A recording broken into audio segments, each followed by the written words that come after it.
என்னை தேடும் இறைவனே, உம்மை நாடி வருகிறேன்.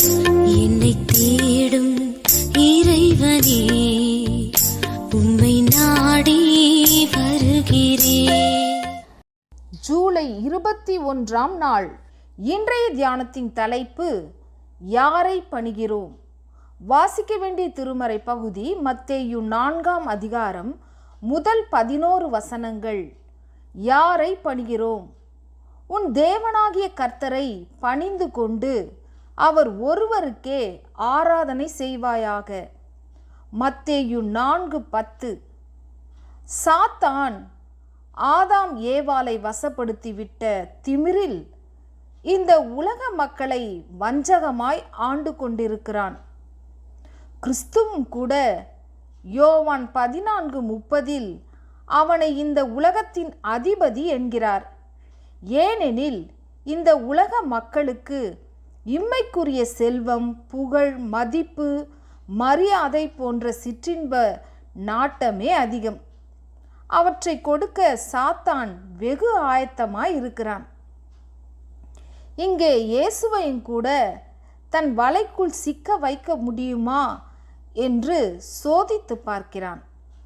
இயேசுவை உயர்ந்த மலையின் மேல் கொண்டு போய் நிறுத்தி சகல ராஜ்யங்களையும் அவற்றின் மகிமையையும் காண்பித்து சாஷ்டாங்கமாய் விழுந்து தன்னை பணிந்து கொண்டால் அவை அனைத்தையும் தருவதாக கூறுகிறான்.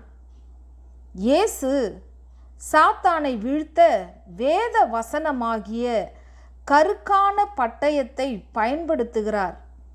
நாமும் அவர் சொன்னபடி தேவனை பணிந்து கொண்டு அவர் ஒருவருக்கே ஆராதனை செய்ய வேண்டும். சாத்தானை பணிந்து கொள்ளுதல் என்றால் என்ன?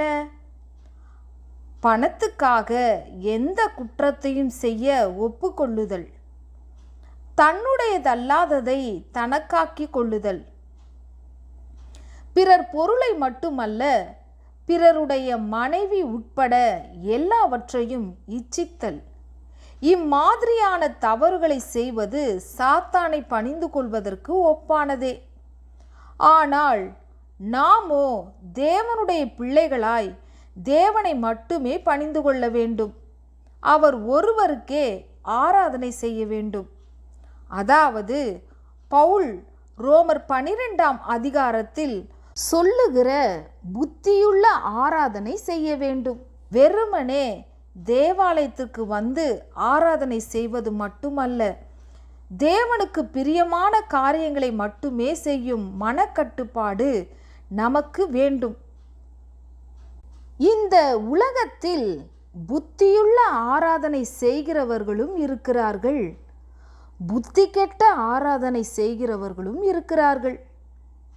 இந்த உலகத்தில் புத்தியுள்ள ஆராதனை செய்கிறவர்களும் இருக்கிறார்கள், புத்தி கெட்ட ஆராதனை செய்கிறவர்களும் இருக்கிறார்கள். ஜெபம். தேவனே, நான் உம்மையே வணங்கவும் உமக்கு பிரியமானவற்றை மட்டுமே செய்யவும் உதவி செய்தருளும். ஆமேன்.